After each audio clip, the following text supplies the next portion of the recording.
जय श्री राम भाइयों। जैसे कि आपको पता है पुरानी वीडियोस में मेरे पास है हंटर 350। तो मैंने इसके कुछ डिसएडवांटेज एक बार बताए थे और एडवांटेजेस बताने का और इसके जो मेरिट हैं वो बताने का मेरे को टाइम नहीं मिला। तो इसको अब मैं और अच्छी तरीके से बता पाऊँगा क्योंकि अभी जो बाइक चल गई है मेरी वो कोई 8500 के करीब चली गई है अप्रॉक्स। और मैं इसको अभी ही कुछ एक ऑफ रोडिंग के लिए भी ले गया था। हाईवेज़ पे तो मैं चलाता रहता हूँ और अभी मैं इसको वहाँ पे ले गया था, क्या कहते हैं उसको, लद्दा दर है, वहाँ पे बिल्कुल टूटे हुए रोड है। और जो कुछ उसकी क्लिप्स होंगी वो मैं आपको दिखा दूँगा कि बाइक ने क्या परफॉर्म किया था क्या नहीं। बर्फ़ भी गिरी थी वहाँ पे ताज़ी और कैसे बाइक चली थी कैसे नहीं वो मैं आपको बता दूँगा। और हमारे यहाँ पे जम्मू एंड कश्मीर में आपको पता है कि जो नया रोड बन रहा है उसकी हालत इतनी खस्ता है कि इतना जाम रहता है और ये जाम के बीच में से कैसे निकलती है और 2 सर्विसेज के बाद इसकी एवरेज सब कुछ इसमें मैं बताऊंगा। इसके मेरिट्स के बारे में बात करूंगा और जो जब मैंने डिसएडवांटेजेस बताए थे उसके बाद जो मेरे को पता चले हैं, हालांकि कुछ आया नहीं उसके बाद डिसएडवांटेज, पर एक दो जो आया था वो मैं आपको बता दूंगा। उससे क्या होगा कि आपको थोड़ा और क्लियर हो जाएगा। चलो जी, दिखाते हैं आपको अपनी बाइक और दिखाता हूँ कि कितनी चली है और फिर आपके साथ इसके शेयर करते हैं एडवांटेज। चलिए, जय श्री राम।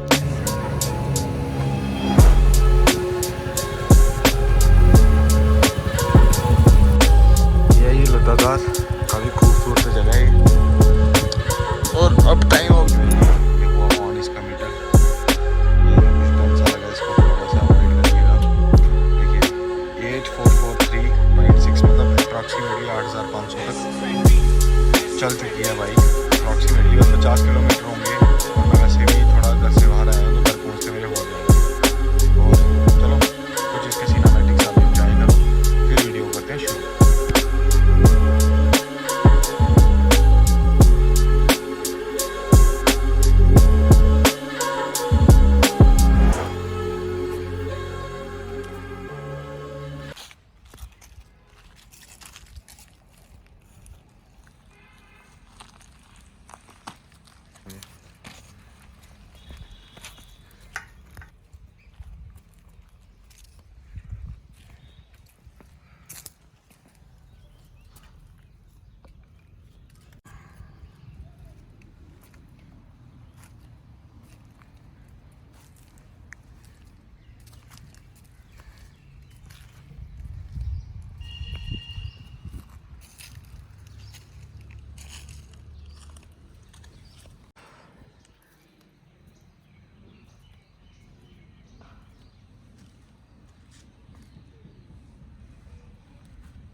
होप सो आपने इसके एंजॉय किए होंगे जो सिनेमैटिक्स लिए हैं मैंने। और अब सीधी मुद्दे की बात पे आते हैं और आपको इसका पूरा एडवांटेज और इसका सब कुछ आपको बताते हैं कि क्या क्या इसमें अच्छा है, ठीक है ना। क्योंकि जो बंदा अपनी बाइक चलाता है और जो चलाते आ रहा है 1 साल से, क्योंकि मैंने पिछले साल ली थी ये मार्च में मेरे ख्याल से, तो मार्च आ चुका है दोबारा। तो 1 साल में मेरा इसके साथ क्या एक्सपीरियंस रहा है और 2024 में ये थोड़ी वर्थ इट है या नहीं है वो आप अपना हिसाब लगा लीजिएगा। और वर्डिक्ट तो इसका मैं दे नहीं सकता क्योंकि हर बंदे की अलग अलग चॉइस होती है और हर एक का वो होता है। जो मेरे हिसाब से है वो मैं आपको सारा कुछ बता दूंगा और ना कोई कंपैरिजन है ना कुछ है, अपना एक जो दिल की बात है वो रखना चाहता हूँ मैं यूट्यूब के माध्यम से। तो इसीलिए मेरे ख्याल से आप इसको एंजॉय करेंगे। चलो जी, करते हैं आप सीधी वीडियो स्टार्ट। जय श्री राम। जय श्री राम जी। अब सीधी बात करते हैं हंटर के। पहले सबसे पहली बात मैं आपको ये बताना चाहता हूँ कि कुछ भी अगर मेरे से थोड़ा ऊपर नीचे होगा तो वो हर एक बंदे की अपनी व्यूज़ होते हैं और वो होते हैं, तो उसको आप माइंड नहीं करिएगा। पहले शुरू करते हैं, आपको सबसे पहले बताते हैं जो हंटर के लोग फ़ैन बने थे वो किससे बने थे, एग्जॉस्ट थे। क्योंकि इसका एग्जॉस्ट टिपिकल रॉयल इनफील्ड की तरह नहीं था। तो मैं दरख्वास्त करता हूँ हमारे जो पीछे मेरे दोस्त हिमांशु जी हैं वो थोड़ा पास आ जाएँ, आस्ता पीछे रहना, ठीक है, जब स्टार्ट हो जाएगी।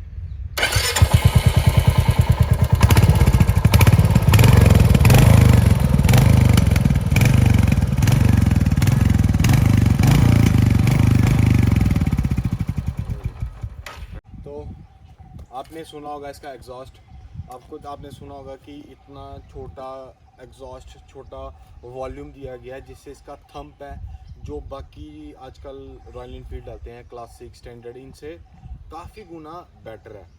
तो अब आपको पता ही है कि जो हंटर है, मैं इसके इंजन के बारे में आपको बता देता हूँ। सबसे पहले इतनी छोटी बाइक पे इतना पावरफुल इंजन जो क्लासिक में आजकल आ रहा है और मिटियोर में आ रहा है, क्योंकि वो बाइकें थोड़ी बड़ी हो जाती हैं, और इसमें भी सेम इंजन आ रहा है, वही जे सीरीज़ का। ये 349 सीसी का इंजन जो हमारा 24 PS पावर और 27 न्यूटन मीटर टॉर्क जनरेट करता है। और जो इसकी 6 और 5 to 6 थाउजेंड RPM पे, ये मैंने गूगल पे पढ़ा था, क्योंकि RPM मीटर इस पे होता नहीं है, वो एक डिसएडवांटेज है। तो वो मैंने पढ़ा था, वो जो ये डिलीवर करता है बाइक पावर, वो क्या ही लाजवाब है। और आपको इसमें जो, अगर आप अकेले चला रहे होंगे ना, अगर पीछे पिलियन होगा तो थोड़ा सा हर एक बाइक थोड़ा सा डाउन जाती है, क्योंकि वेट ज़्यादा हो जाता है। और मेरा वेट ज़्यादा, आप देख सकते हैं मैं मोटा हूँ काफ़ी ज़्यादा, मेरा वेट है 90 kg के आसपास। और मेरे को इस बाइक में कभी भी पहाड़ों में या कहीं भी नॉर्मल रोड पे या कभी किसी गाड़ी को क्रॉस करना हो, चेस करना हो, ये बाइक कभी भी मेरे को लैक ऑफ पावर नहीं लगी।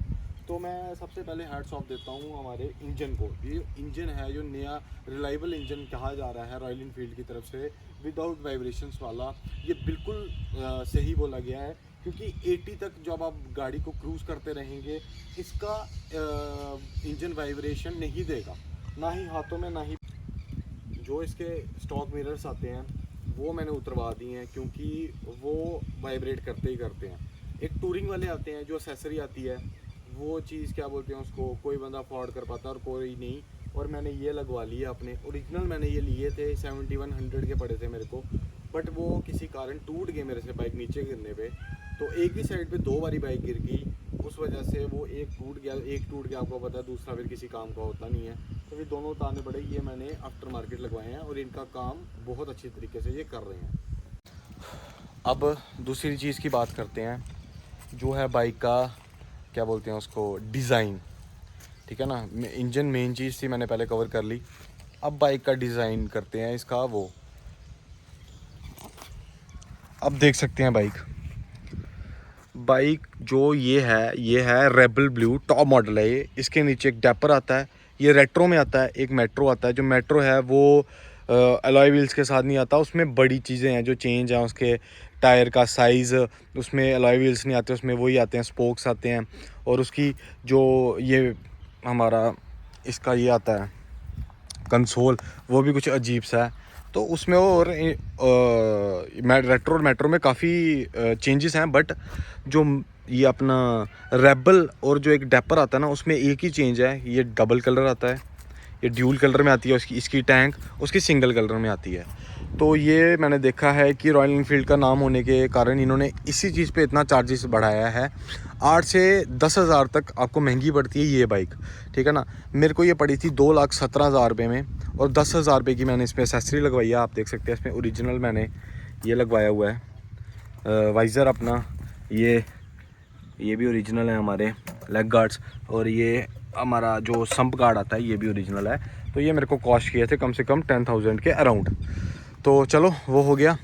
इससे क्या हुआ, बाइक की लुक तो एनहेंस हुई, आप देख सकते हैं, ठीक है ना। और एक और चीज़ बताता हूँ, ये कंपनी को ये जो लेग गार्ड और संप गार्ड था ये साथ में देना चाहिए था, पर कंपनी ने अब देखा है कि लोगों को ये चीज़ ज़रूरी है, वो ख़रीदेंगे, तो उन्होंने इसका प्राइस बढ़ा दिया और इसको एज एसेसरी जोड़ दिया।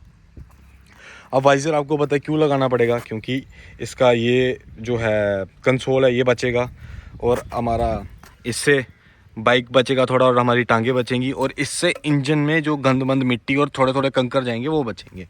तो इसीलिए वो किया। बट मैं आपको एक चीज़ बोलना चाहता हूँ, इसके साथ एक आई थी रोनिन, बट रॉयल इनफील्ड का हंटर एक अलग ही थोड़ा सा कंफर्टेबल कैफ़े रेसर में आया, और इसने आग लगा दी। 17 इंचेस आगे, 17 इंचेस पीछे। और इस बाइक ने जो परफॉर्मेंस दी और जो लुक पहले रॉयल इनफील्ड ने निकाली, हर बंदा जब मैंने नया लिया था पूछता था कि ये कौन सी बाइक है। तो मैं एक प्राउड ओनर इसका खुद को मानूंगा इसकी लुक्स पे, क्योंकि ये अलग ही दिखता था कि रॉयल इनफील्ड ने क्या चीज़ निकाली है। आप खुद ही देख सकते हैं कि शॉर्ट जो राइडर्स होते हैं उनके लिए ये बाइक एक क्या बोलते हैं उसको, जैसे बोल सकते हैं कि क्या लाजवाब ही थी। तो लुक्स में मामले में भी ये कहीं पीछे नहीं थी।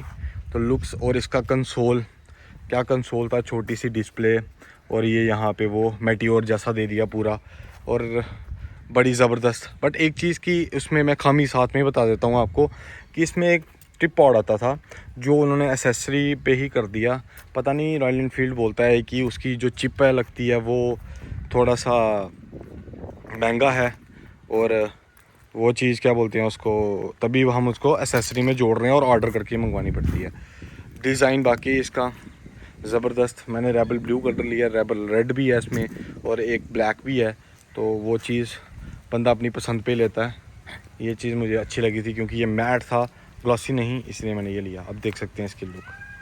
चलो जी, इसकी बात करते हैं अगली बात पे। अब बात करते हैं बाइक को चलाने के फील की।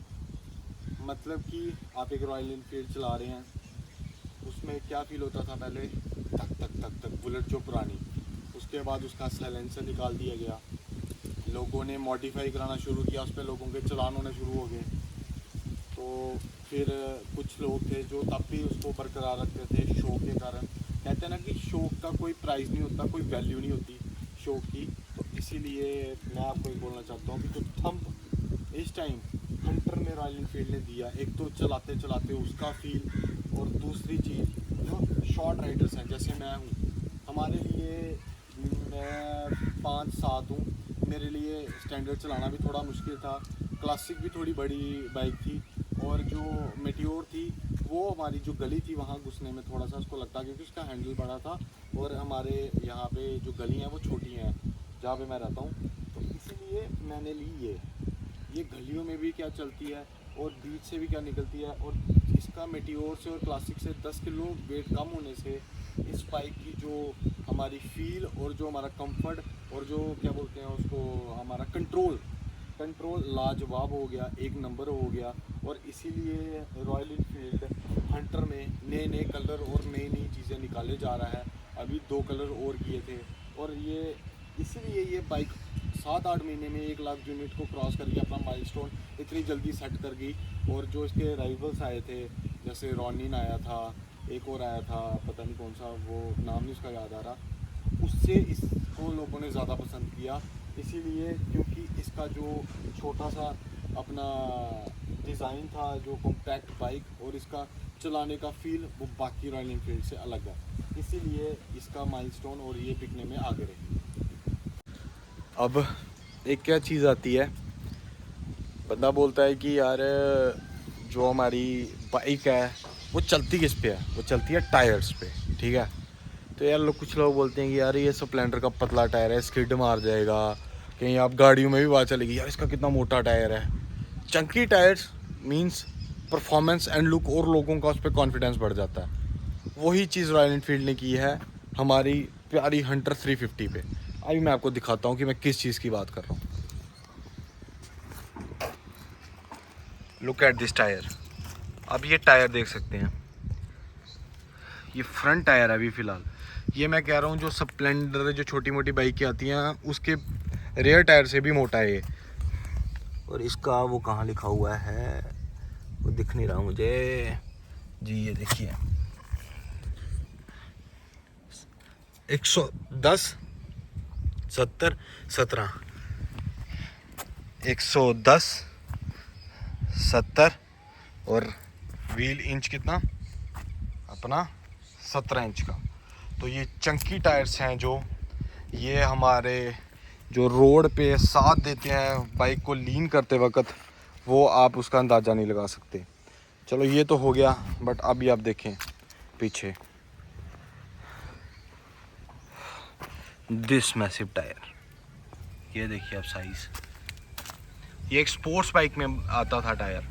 मैंने R15 V3 भी अपनी क्या बोलते हैं उसको, जो मेरी R15 V3 थी इससे पहले, उसमें भी 140 का टायर आता था। और आपको पता है स्पोर्ट्स बाइक का पिछला टायर कितना मोटा होता है, और वही रॉयल इनफील्ड ने इसमें दे दिया। यहाँ लिखा होगा, ये देखिए 140 70 17। तो ये क्या चीज़ होती है मैं आपको बताता हूँ। ये एक चीज़ होती है कि बंदा ना जब बाइक को लीन करता है ना, तो ये मोटा अगला और पिछला टायर जो चंकी टायर्स होते हैं, ये तो लुक तो एनहेंस करते हैं, बट एक आपका रोड पे कॉन्फिडेंस बिल्ड करते हैं। कॉन्फिडेंस बिल्ड होने से क्या होता है कि आपका जो एक्सीडेंटल रेट होता है वो कम हो जाता है और बंदा एक खुद में रहता है कि नहीं यार मेरी बाइक के इतने मोटे टायर्स हैं और वो है। साथ ही मैं इसका छोटा सा एक आपको डिसएडवांटेज बता देता हूँ। रेडियल टायर्स हैं, स्लिप करते हैं, कभी थोड़े गीले हो जाएंगे या थोड़ी सरफेस ऊपर नीचे होगी, तो वो चीज़ इसका थोड़ा ध्यान से देखना पड़ता है। बाकी ज़बरदस्त है। और एक और चीज़, रॉयल इनफील्ड ने हमारे जी इसमें निकाल के दे दिए अलॉयज़। अलॉयज़ क्या काम करते हैं, सबको पता है अलॉयज़ का क्या काम है। ये वो अलॉयज़ नहीं है जो पुराने थंडरबर्ड में आते थे कि 70 की स्पीड में खड्डे पे बजे और टूट गए, इन पे काम हुआ गया है। ये सेम वही हैं जो मेटियोर में आते हैं। ये 70 80 90 पे भी मेरे से खड्डे पे गिरे हैं, कुछ नहीं हुआ है। एक बार नहीं, दो बार भी गिरे हैं, कुछ नहीं होता है। और ये जो हमारा अलॉय व्हील्स आने से क्या होता है कि जो आपका टायर है वो ट्यूबलेस मिल जाता है आपको। आपको पता है अभी हिमालयन जो नहीं आई है उस पर इतना काम हो रहा है, पर अभी तक 90% ही या 80% कह लो आप, रॉयल इनफील्ड उसमें पास हुआ है जो स्पोक्स पे ट्यूबलेस टायर निकालने के लिए।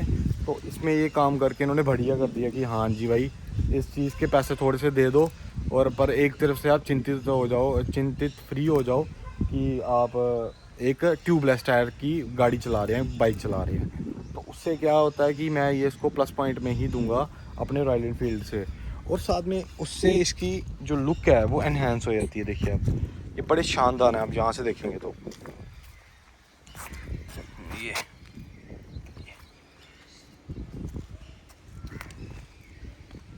चलो जी चलते हैं आगे।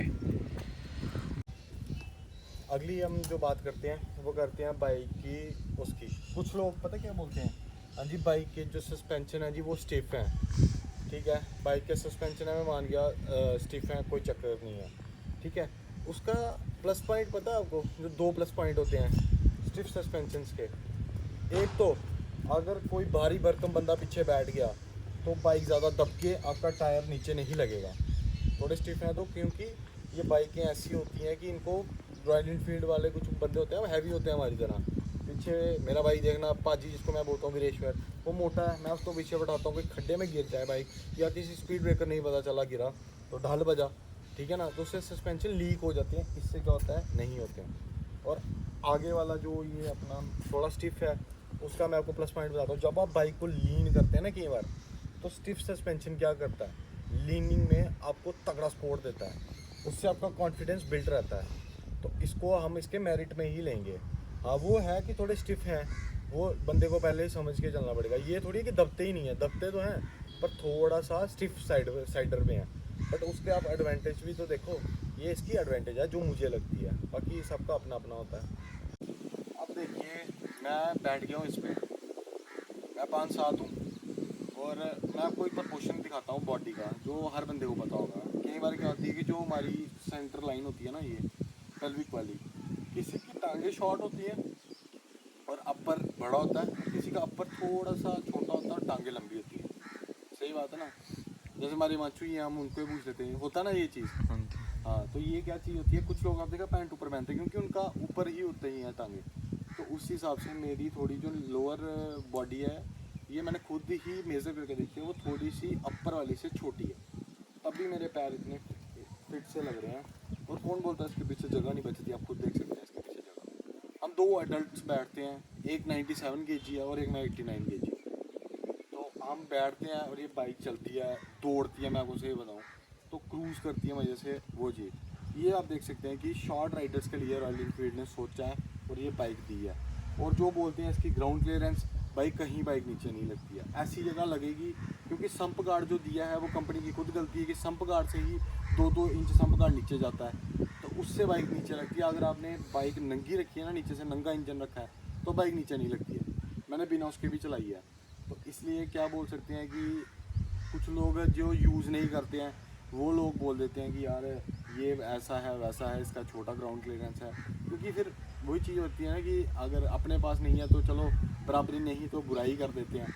तो इसीलिए मैं बोलता हूँ कि पहले एक बाइक को यूज़ करें, फिर उसका एक मैथमेटिक्स अपना निकालें, फिज़िक्स निकालें, केमिस्ट्री निकालें कि हाँ भाई ये बाइक है, ये जो है हमारे इस काम की है या नहीं है। फिर आप उस बारे में बोलें कि ये वैसा कर सकती है या नहीं कर सकती है। फिर पहले आपने उसको यूज़ नहीं किया है, हाँ जी ये एक बोल रहा है बेड़ चाल में सभी बोल देते हैं, फिर वो नहीं होता। शॉर्ट राइडर्स के लिए ये सबसे ज़बरदस्त बाइक है और आप देख सकते होंगे शॉर्ट गर्ल्स भी इसको चलाती हैं, इंस्टाग्राम पे, यूट्यूब पे, हंटर हर जगह छाई हुई है। तो इसीलिए बोलते हैं कि आप पहले इस्तेमाल करें फिर विश्वास करें इसलिए।